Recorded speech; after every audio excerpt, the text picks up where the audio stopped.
Welcome to According to Sam, folks. This is episode 268. Thank you for tuning in. Happy Friday. Hope you guys had a good turkey day. This podcast is going to be a part 2 of the podcast I did on Monday. And since it's a holiday week, I thought that it would be a good time to take a step away from politics. And I wanted to do a special series, 2-part series this week, a little history on the founding of the United States of America, which started with the first 2 colonies, the first 2 permanent English colonies on the continental North American continent, and the difference in those 2 colonies, and the Plymouth colony is what we think about when we think about the Thanksgiving story, that the Pilgrims, that they had this feast with the natives there in Plymouth when they first landed on Plymouth Rock, coming from England, and people who don't understand history think of that as the beginning of the first English colonies that began the United States. And as I was saying in the last podcast, that's not necessarily true. It's not true at all, that there were many English colonies before the Plymouth colony. Many of them were not successful. Jamestown started to experience some success. They were getting off the ground when the Plymouth colony started. And I told a story in the last podcast of what was going on in Europe, prior to those people coming to establish the Jamestown colony, the religious strife that was going on, the fact that England had separated from the Catholic Church under Henry VIII. And I was laying the groundwork for the story that I'm going to tell today. So let's get into today's podcast and pick up where we left off in the last podcast. And to do so, I want to start talking about the Catholic Church. Well, the word Catholic means universal. And Catholics believe, and they're taught, that the first Christian church, going back to the time of the apostles, was the Catholic Church. Catholics believe that the apostles, which were formerly Jesus's closest friends when he was on earth and he was conducting his ministry, his disciples, his 12 disciples, then become the apostles. They're the ones who, after Jesus is killed, they carry on the message of Christianity, and they start the early churches, and they were Jews. These were people that formerly kept all the Jewish laws. They went to the temple annually and sacrificed, and they kept all the Jewish holidays. And then after Jesus' death, these Jews become the apostles, and they start carrying the message, the Christian message, out throughout the Roman Empire. Now, a lot of Catholics believe that those apostles were Catholics, and that's not true.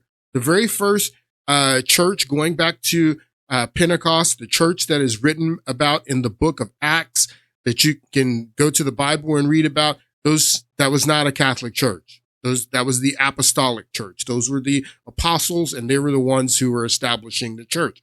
But later in the first century, after these apostles are killed, and and the bishops that, all of these apostles, Peter, John, Jesus' brother James,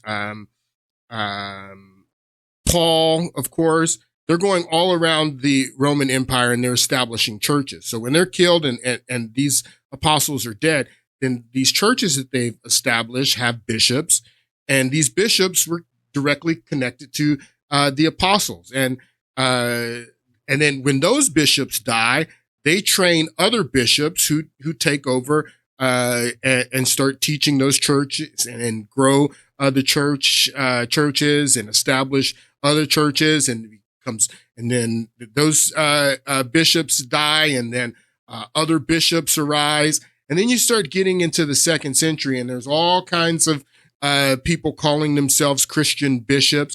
There's all kinds of different Christian theologies.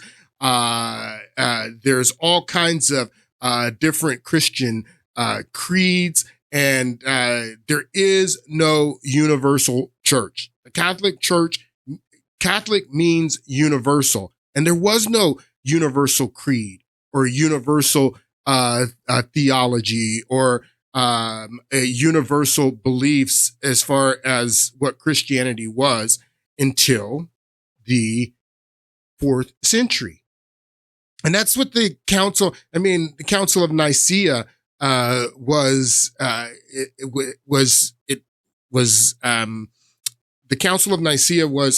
a council, one of the very first church councils, Christian councils. It was set up to answer the question of what our creed is going to be, to establish a universal creed.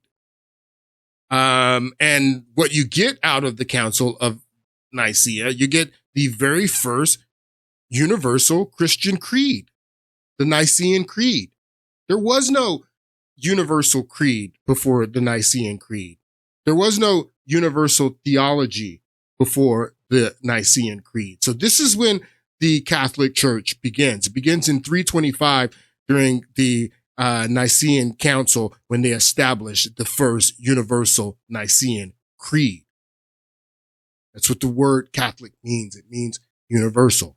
And before there was a universal creed and a universal church, there was all kinds of different beliefs, all kinds of different Christian sects. And a lot of it, quite frankly, was considered heresy. It was heresy by the bishops that understood Christianity and had beliefs that go back to the epistles, the letters that Paul and the other apostles had written, and they had beliefs that were based on those letters and epistles that these apostles had written, and they would call out a lot of these sectarian Christian sects that were not aligned with what the epistles said. They would call them out as heretics. In the Nicene Council, the argument was against Arianism and then the one nature of Jesus. The argument was, who is Jesus? People start asking questions, as you start going along in the Christian faith, asking questions, and then they answer these questions, and these questions often led to heresy. And Arian, who was an Egyptian bishop at this time, he was going around teaching that the nature of Jesus was that Jesus was like a physical shell, and that God incarnated him, so he had two natures. And then Irenaeus, who was also from Egypt, he argues in the Council of Nicaea that Jesus knew that he was both man and God. He had one nature, and that's where you get the Nicene Creed. But this is just one of the small, well, it wasn't small. It was a large debate that was going on in the Council of Nicaea. But there were other sects and beliefs that were outside of the Arianism controversy. You had other sects. Like, that's the whole reason that Irenaeus, who is a bishop of Lyons in the 2nd century, he writes this treatise called Against Heresies, and he's basically going after the Gnostics, which were a sect. But getting off base, the point I wanted to make is that there was all kinds of different Christian sects in the Roman Empire before the universal church came about, before the Catholic Church created the universal Nicene Creed, the universal Catholic creed. And then after the Nicene, the Council of Nicaea, everything in the Roman Empire, in which later becomes Europe, and after the establishment of after Charlemagne, and then the Holy Roman Empire, everything in European culture under the Catholic Church is conformity. There is no different Christian sects. It was illegal to have different Christian sects. It was considered heresy. You could be put to death for not conforming to the universal church in Europe. So after the Reformation starts, and then after King Henry separates from the Catholic Church in the 16th century, then you start having different sects popping up again, different theological beliefs. You don't have the universal creed anymore. You start seeing in Europe Calvinism popping up, and you start seeing the Anabaptists pop up. And in England, one of the groups we're going to talk about today, the Puritans, the Presbyterians, the Anglicans, all these different sects start popping up, Christian sects start popping up, just like you had prior to the Council of Nicaea in 325. You start seeing different beliefs, different different ways to answer these theological questions about Christianity, and it creates these sects, these different religions. That's why you have so many different Christian religions today. Okay, so it took me too long to say that, but what I want to get into is we were talking about King James in the last podcast, and how King James took the English throne after Elizabeth died. And what you start seeing happen under the reign of James is in England, which had separated from the Catholic Church under Henry Tudor, you start seeing these different sects popping up in England that wanted to differentiate themselves from the Anglican Church. The Puritans, for example, who we're going to talk about here in a moment, they were a major sect of Christianity that were opposed to the Anglican Church under James, and then under his son Charles, which I explained in the last podcast. Under James's son Charles, who becomes his heir, the English Civil War starts. This is a feud that starts with Charles and the members of Parliament. Many of the members of Parliament were Puritans, and in the end, Charles ends up losing his head. But these sects and these different religious sects in England start to pop up around the time of James. And like I was saying, the Puritans were one. And we were talking in the last podcast about how James, he gave the charter to the Virginia Company, which is a joint stock company. And the Virginia Company was the corporation that got the charter to establish the new colonies in the New World.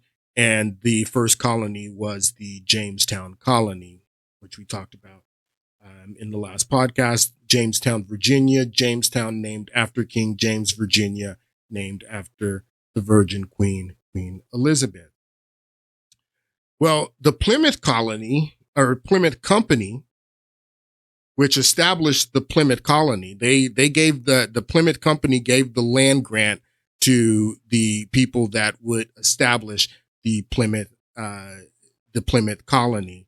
And the Plymouth Company was a division of the Virginia Company. We'll read this.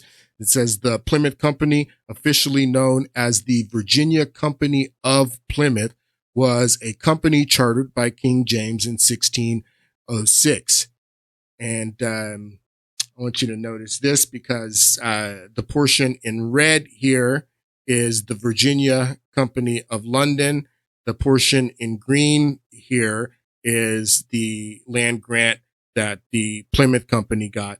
And then what you'll notice here is that that we also have the Spanish, who had already established a colony in northern Florida.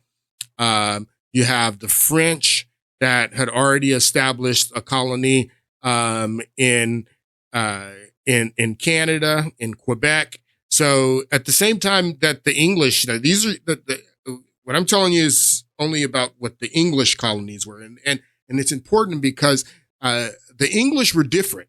They were different from the Spanish. They were different from the French, not only because they had already separated from the Catholic Church, but because of the checks on the king in England that they had implemented in England under Charles during the English Civil War and cutting off his head 150 years before Louis XVI is beheaded in France. The English people were already accustomed to challenging the king.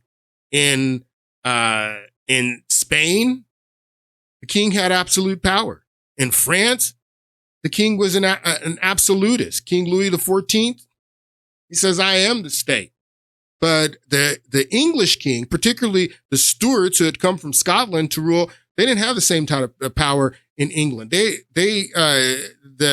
After Charles is beheaded and after the reign of Cromwell, when they bring Charles II, Charles II had very, very limited power. So that's one of the major factors that makes these people different from the French and from the Spanish. And it gives you some insight in why these people revolted against the then German king when George becomes king, and they're the ones who kick off the revolution because they had already been revolting against the king in England. So it becomes significant, about who these people are. But the Spanish were already here, the French were already here. So the Plymouth Company gave the land grant to the Plymouth colony.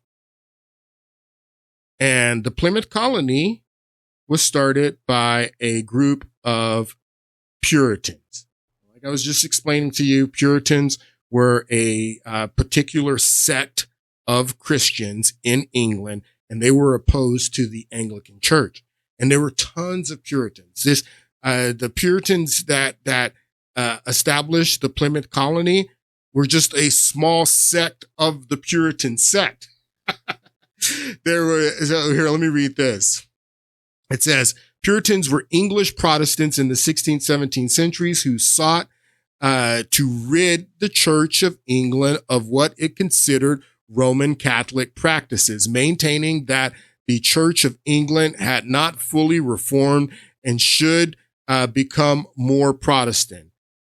Puritanism played a significant role in early English and early American history, especially in the Protectorate of Great Britain and the earlier settlements of New England. Puritans were dissatisfied with the limited extent of the English Reformation. They wanted more reforms in England, is what the Puritans wanted, and they felt that the Anglican Church, the Church of England, was that it hadn't, fully separated from the Catholic Church, that it was still practicing Catholic customs. It was still, celebrating Catholic religions. They wanted a clean break. So some of these Puritans, many of the Puritans that were in Parliament, many of the Puritans that challenged Charles I in the English Civil War and eventually cutting off his head, those Puritans believed that the church could be reformed, and they stayed in England and they worked to reform the Anglican Church.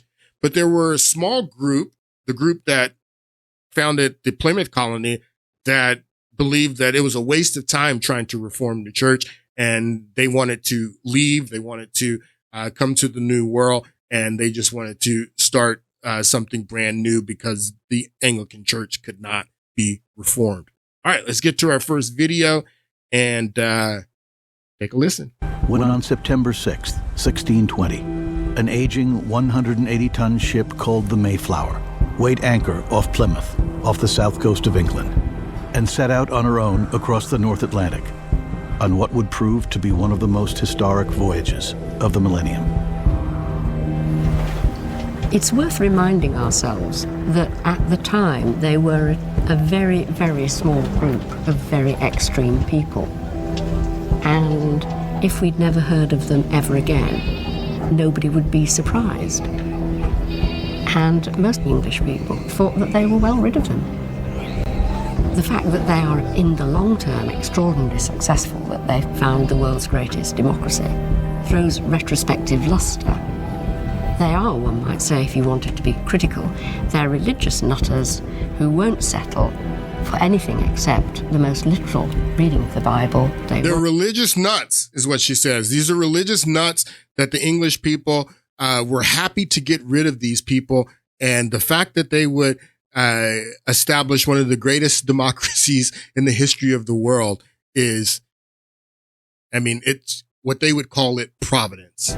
They are, one might say, if you wanted to be critical, they're religious nutters who won't settle for anything except the most literal reading of the Bible. They want to transform a nation state into something that resembles what they take to be a godly kingdom. They weren't the people that you would expect to be founding a new colony. They weren't soldiers. They were not emissaries of a foreign government. They were not particularly well provided with supplies. At least half of them were separatists, that is to say, radical Protestants who were religious exiles, who had been living in Leiden, the Dutch Republic. They weren't the people you would automatically expect to be founding a new outpost of the British Empire. They were in many ways the least likely of task forces for establishing a permanent English presence in the New World. Fewer than 50 of the 102 passengers were adult men, many well past their physical prime. At least 30 were children, and nearly 20 were women, including 3 expectant mothers. By the time they set sail, England had still not succeeded in establishing a truly viable colony on the shores of the New World, and their chances of survival, let alone success, were all but nil. When you look at Jamestown, Virginia, by 1620, they'd pumped in something like 8,000 colonists there, and yet they were struggling to keep the numbers above 1,000. The death rate was awful, so it was a very dangerous step to even contemplate, especially given the number of people on the Mayflower. They don't register at all numerically. It's a tiny handful of people, many of whom don't survive. We're thinking about migration to the Americas in the 17th and 18th century. We're talking about 10 million Africans, for instance, as against this tiny handful of Englishmen and women. The fascinating thing then about the Pilgrim story is how this tiny group of people managed to get by and managed to tell the story in such a way as to erase that whole other history. If you ask people, where does America start? They'll say, it starts in Plymouth Rock. Despite the fact that Jamestown was founded in 1607 and Plymouth was founded in 1620, it became our story of national origin.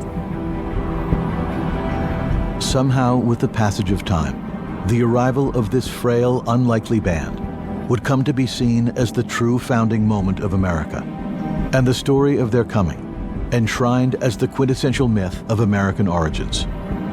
Commemorated each year on the 4th Thursday in November at Thanksgiving, and embodied in a handful of iconic and instantly recognizable images, including a rock and a ship, and a feast that almost certainly never took place as we imagine it did.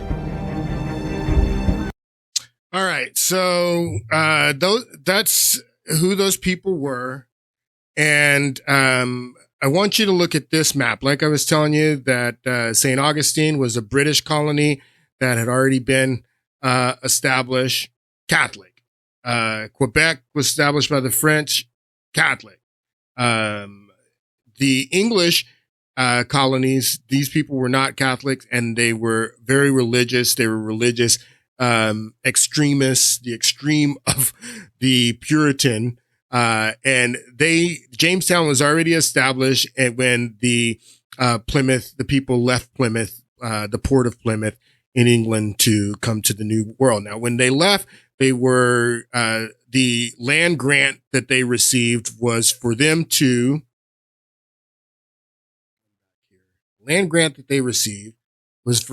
be, somewhere in, near the Hudson River, about 200 miles, north or south of where they actually landed was what they got the land grant for.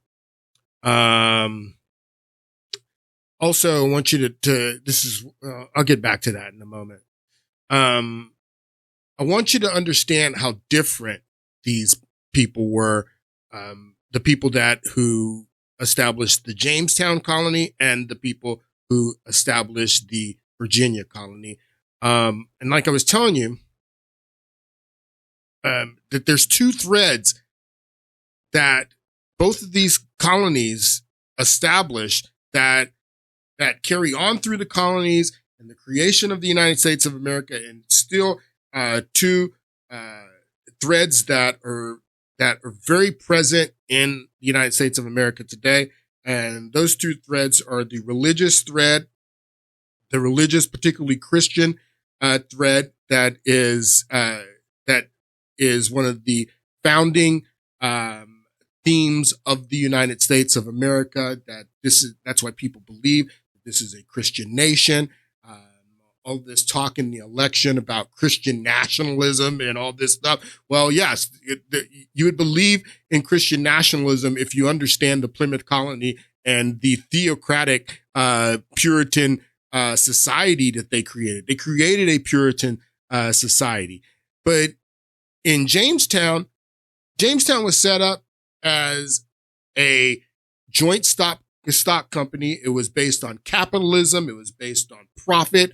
The people that came to Jamestown they didn't have religion on their mind. They had nothing but profit on their mind. They were coming to the New World so they can make profit, so they can make money. They were profiteers, and the capitalism and the risk that people will take to succeed and to make money, that thread comes from the Jamestown colony. So you have the capitalist thread and the religious thread based out of these that start with these first two colonies.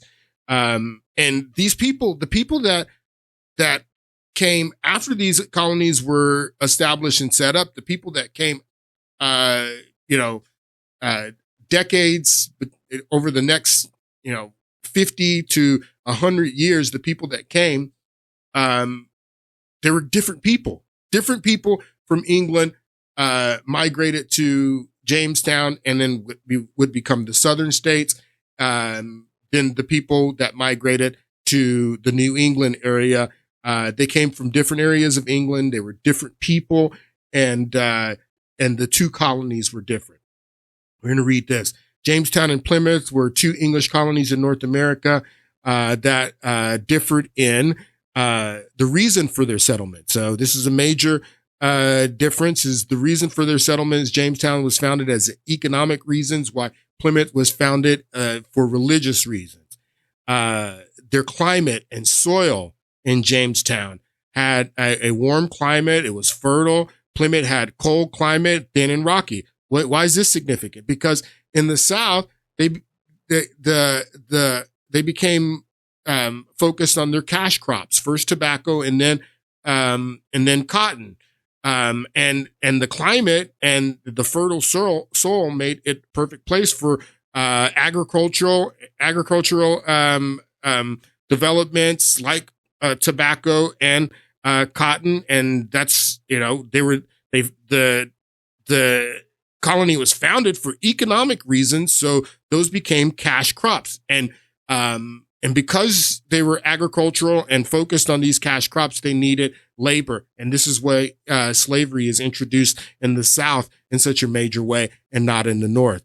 In the North, these religious people, they start to resent slavery, particularly the Quakers in Pennsylvania after Pennsylvania is established, and they start resenting slavery. And you start seeing the divisions because of these two colonies and the difference in these two colonies that take you right into the 1860s and what comes to a crescendo during the American Civil War, that these people were so much different, and their reasonings for establishing these colonies were different, and the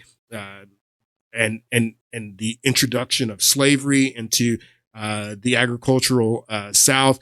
All these things are setting up what comes the crescendo of these differences in 1860. Their populations. The population and social structure. Jamestown started with mostly male settlers. Very interesting. Why is that interesting? Because the family becomes very important to setting up roots. Having your wife and your kids and all that stuff becomes very important to setting up roots. Jamestown started with mostly male settlers and later included African Americans, while Plymouth started with families, no African Americans, no slaves. Jamestown had large plantations, while Plymouth had small farms. Their relations with Native Americans. Jamestown had more conflicts and wars with the Native Americans, while Plymouth had more cooperation and trade with the Native Americans, because the tribes were different and they were different.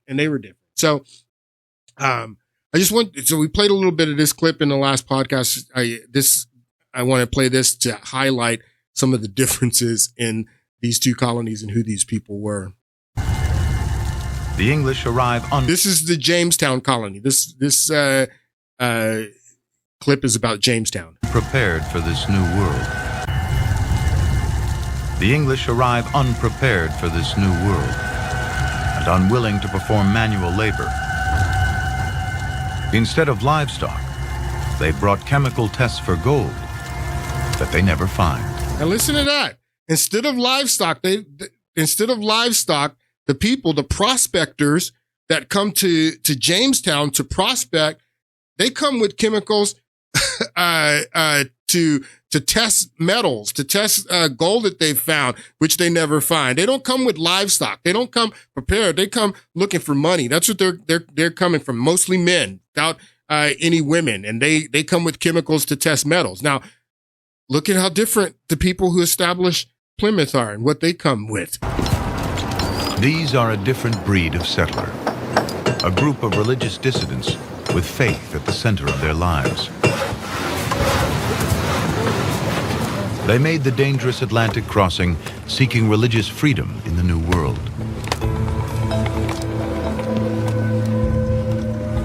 24-year-old apprentice printer Edward Winslow arrives with a group of religious sectarians on a boat called the Mayflower.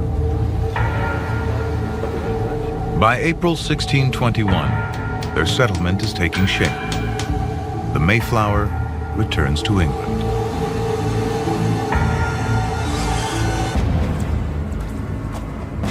The Pilgrims are on their own in an unknown land.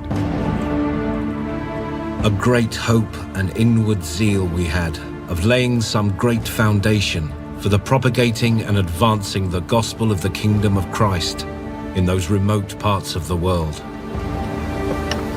There are 19 families, goats, chickens, pigs, and dogs. They have spinning wheels, chairs, books, guns. So they come with guns, chickens, pigs, spinning wheels. They come a lot more prepared with families, with their women, with their children.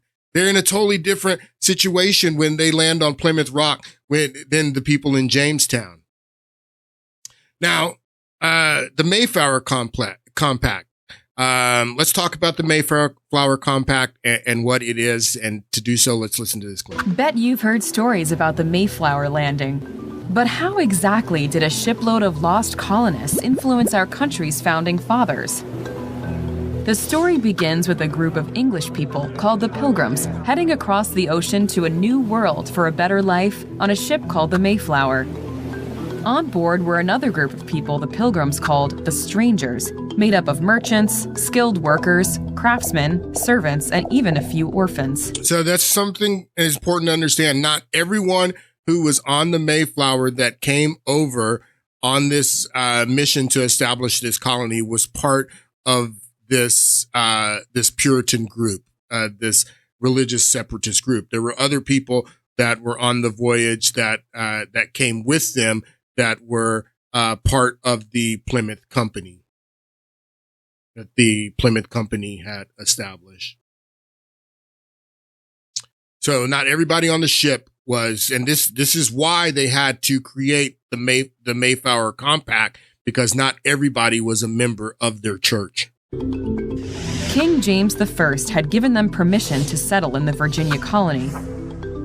But rough sea steered them off course, and they landed in Cape Cod, Massachusetts, well north. So the land grant that they got, and the charter that they got from King James was for them to settle in the Hudson River, which is really interesting because the Hudson River is Manhattan, and the Dutch end up settling here. If you don't know, before New York was called New York, it was called New Amsterdam. We actually bought New Amsterdam from the Dutch and then called it New York.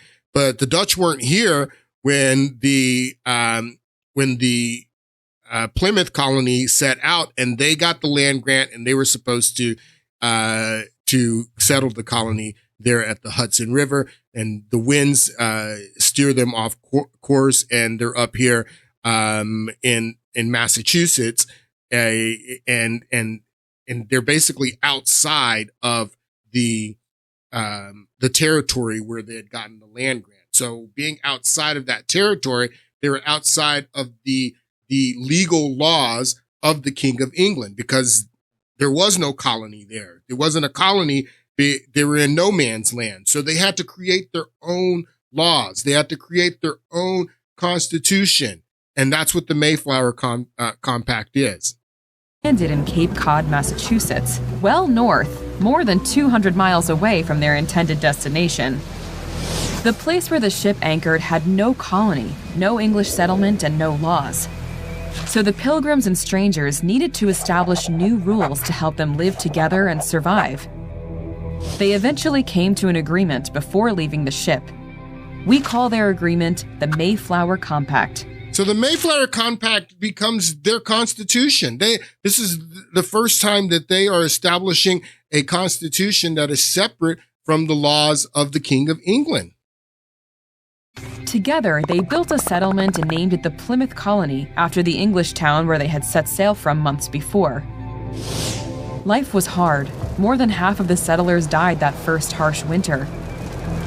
But within 5 years, the colony was self-sufficient and trading successfully with the Wampanoag tribe. And this is where we get the Thanksgiving story, the story that were told as children about the Pilgrims meeting the Indians and having this feast. It's all based on them meeting the Wampanoag. The Wampanoag are the tribe that they're still on Martha's Vineyard today. They're still in the New England area today. The Wampanoag. When you see this picture and are told the story as a child of the Pilgrims having this feast with the Indians, it is the Wampanoag that they are talking about. The Wampanoag, because they start trading with each other, they have something to trade. They are friendly with these people. The Wampanoag help them survive when they come. They help them grow food. They help them find medicine, and they establish the relationship with the Wampanoag, which the Wampanoag they help the colony survive. It's who knows if the colony would have been able to survive without them. Sufficient and trading successfully with the Wampanoag tribe. So why was the Mayflower Compact so important? Because the document established a self-governing society for the first time in the New World. Even though the Pilgrims were loyal to the King of England, they still made their own rules.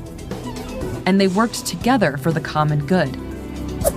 At only around 200 words, it remained the law of the Plymouth colony for 71 years until 1691. 71 years. This is the Puritan society that this law, the Mayflower Compact, that it was the law for 71 years in the New England area.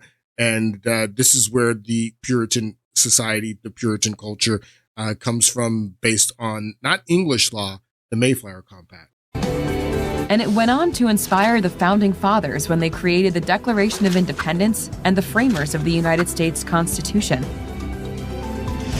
Why do you think it is important for people? All right, so let's listen to what was in the Mayflower Compact. These people were religious separatists. They were hardcore Bible thumpers. They believed in a literal reading of the Word of God. This is the founding thread of the United States of America. Listen to what they put in the Mayflower Compact. The Mayflower Compact. In the name of God, Amen. We, whose names are underwritten, the loyal subjects of our dread sovereign Lord King James, by the grace of God, of Great Britain, France and Ireland, King, Defender of the Faith, etc., having undertaken, for the glory of God and advancements of the Christian faith and honor of our King and country, a voyage to plant the first colony in the northern parts of Virginia, do by these presents, solemnly and mutually, in the presence of God and one another, covenant, and combine ourselves together into a civil body politic for our better ordering and preservation and furtherance of the ends aforesaid, and by virtue hereof to enact, constitute, and frame such just and equal laws, ordinances, acts, constitutions, and offices from time to time, as shall be thought most meet and convenient for the general good of the colony, unto which we promise all due submission and obedience. In witness whereof, we have hereunto subscribed our names at Cape Cod, the 11th of November, in the year of the reign of our sovereign Lord King James, of England, France, and Ireland, the 18th, and of Scotland, the 54th, in the year of our Lord, 1620. So that is the Mayflower Compact. They established a governor. The first governor of the Plymouth colony was John Carver, but they had elections. This is the beginning of this. These are the first elections in the New World, where they would by election elect a new governor every year. And John Carver was the first governor. He is succeeded by the famous William Bradford, and so they're not only creating a constitution, the Mayflower Compact, they're also having the first practices of democracy by electing their governors. And like I said, the people that would come to the northern part of, or the northern colonies, and the people that would come to England, because which you got to understand is that when James dies and then you get into the reign of Charles, you start having all of these conflicts in England surrounded that have to do with the English Civil War.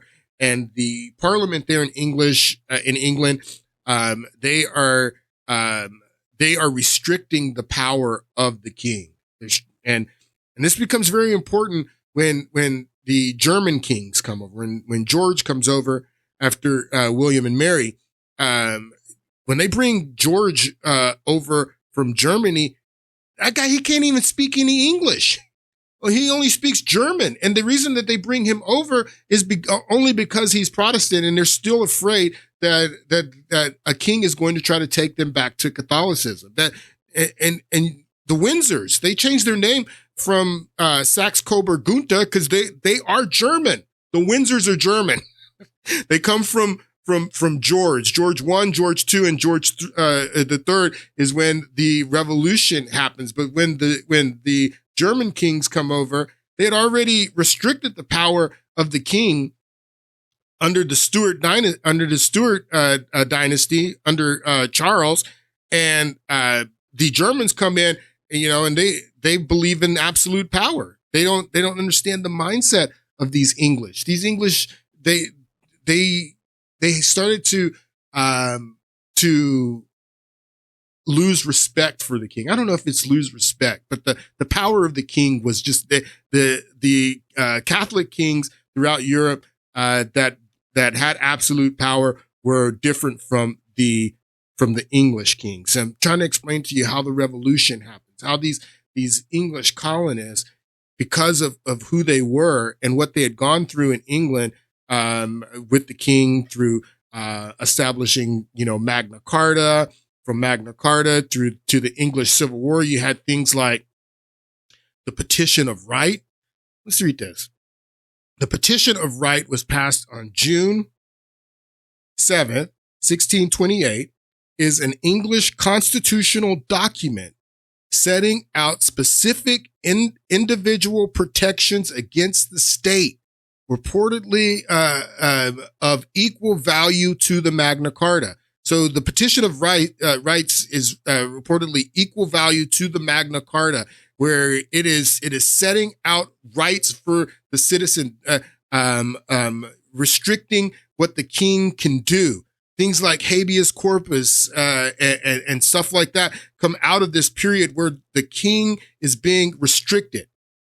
Reportedly equal to the Magna Carta and the Bill of Rights in 1689. It was part of the wider conflict of Parliament and the Stuart monarchy during, again, the English Civil War, following a series of disputes with Parliament over granting taxes. In 1627, Charles I was imposed Charles I imposed forced loans and imprisoned those who refused to pay. So this is what initiated the Petition of Right, which they forced Charles to sign. What I'm trying to tell you is that these people from England had already been accustomed to standing up to the king. So when they came over and they established the colonies in the United States, it's no wonder that these people decided to revolt against King George later on, because they were accustomed to standing up to the king.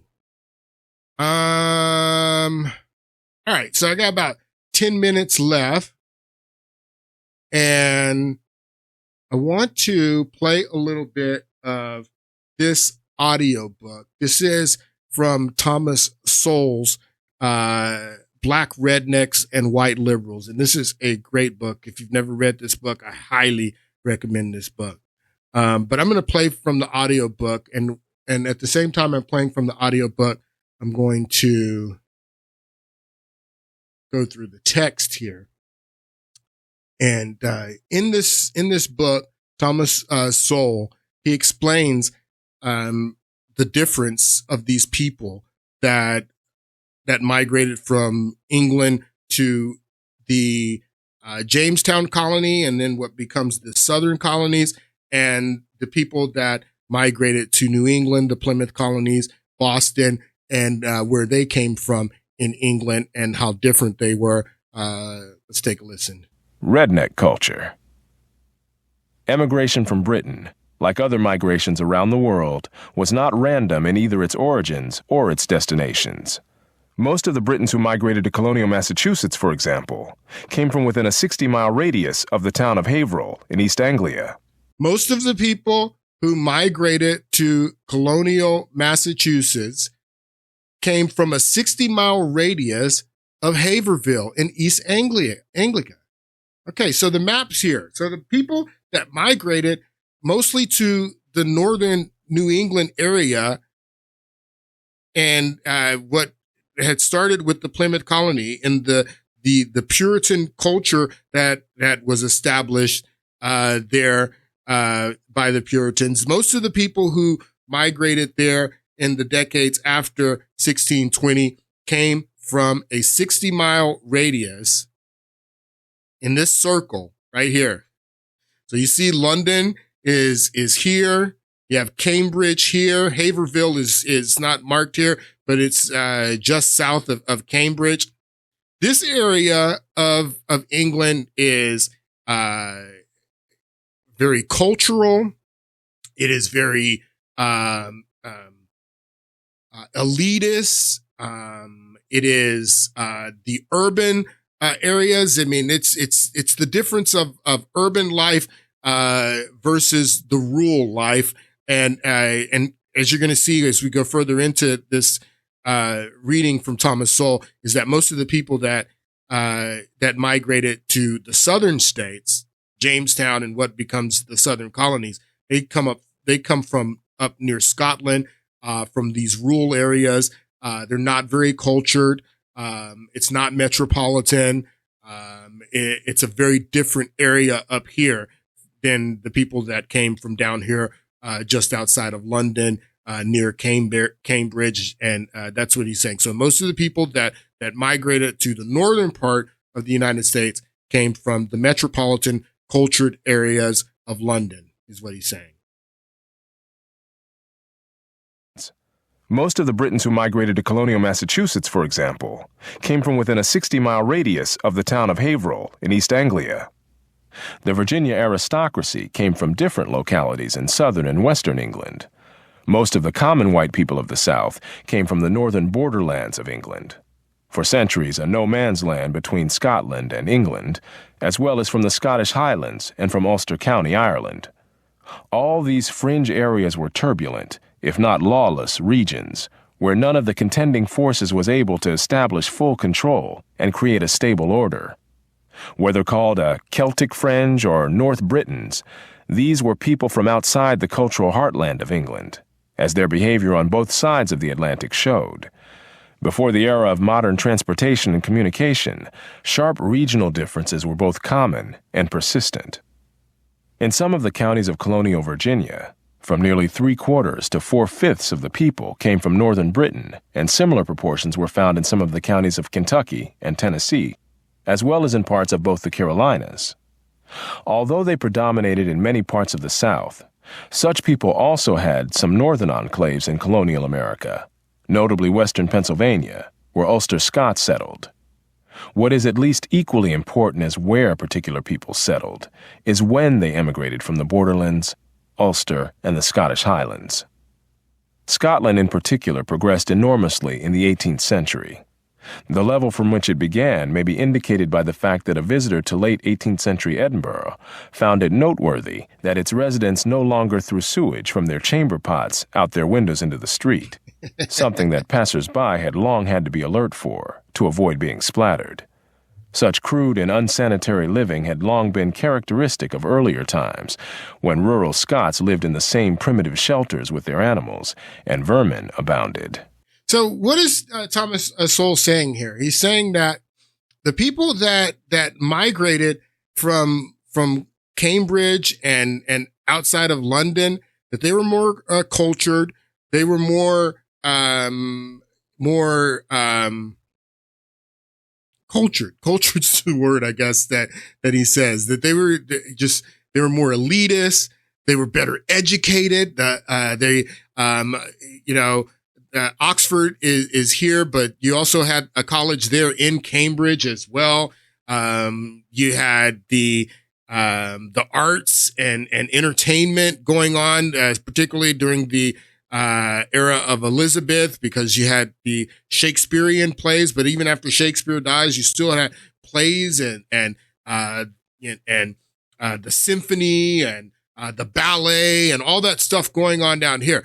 The people up here were less cultured. They were more rural, more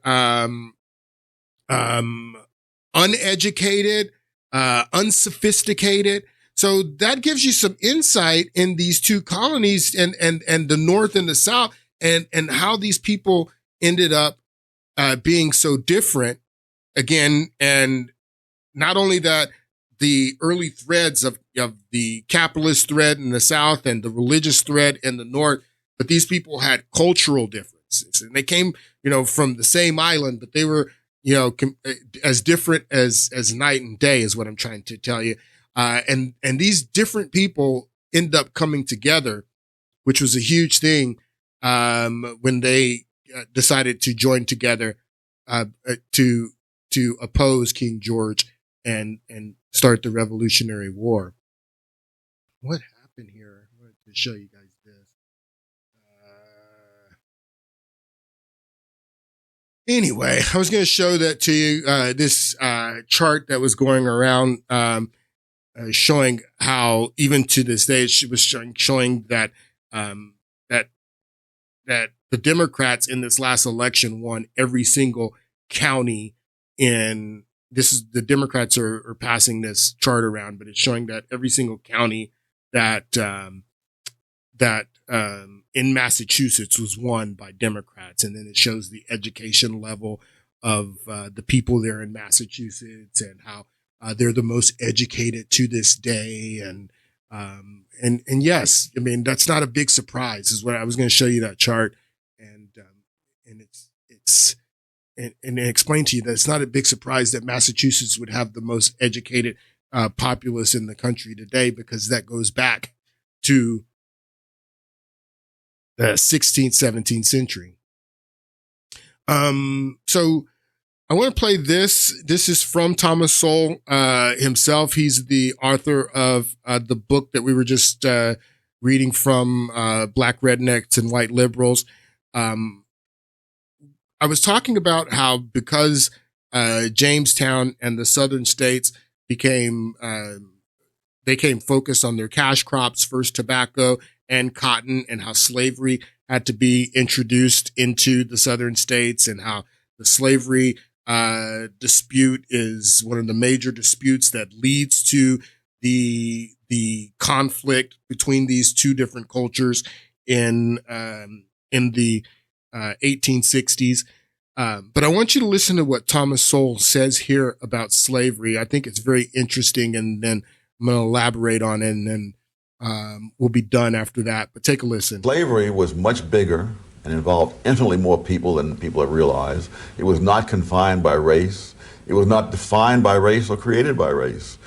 He's talking about slavery throughout the world, that slavery's been around since the beginning of time, is what he's saying. Slavery was much bigger and involved infinitely more people than people have realized. It was not confined by race. It was not defined by race or created by race. It existed for thousands of years. A history professor had a student come up to him and ask him, well, when did slavery begin? And he said, you're asking the wrong question. The question is, when did freedom begin? Because slavery existed as long as we have any record. Slavery. So when did freedom begin? That's the question. Not when slavery began. When did freedom begin? And freedom as we know it, people, the freedom as we know it began when the southern colonies and the northern colonies decided to join together to put off the shackles of monarchy, to separate from England and establish a new nation here on North America, where they were no longer going to be loyal to a king. They were no longer going to be subjects to a king. That's when freedom started.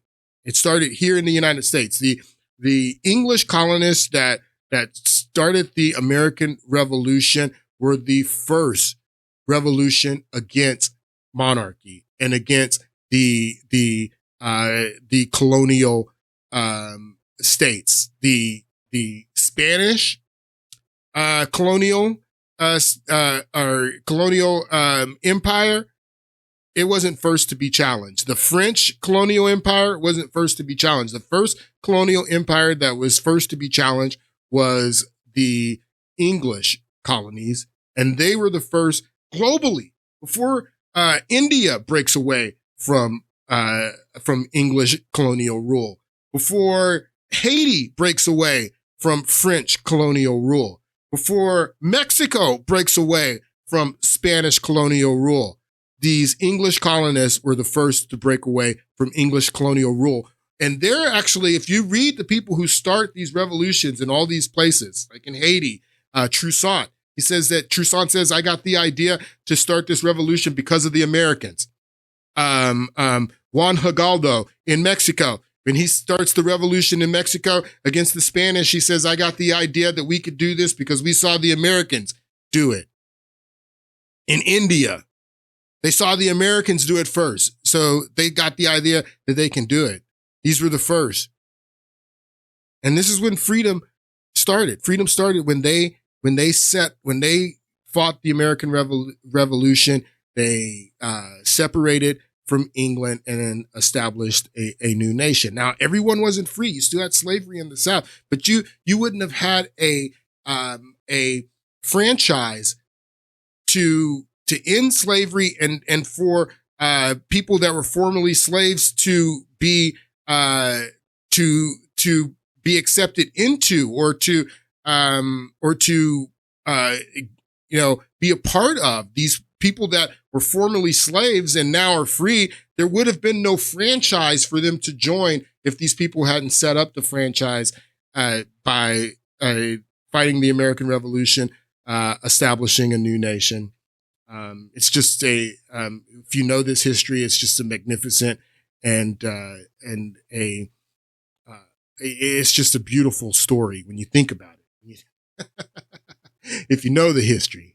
Anyway, I guess we'll get back into politics on Monday. I hope you guys have a great weekend, and I'll see you on Monday.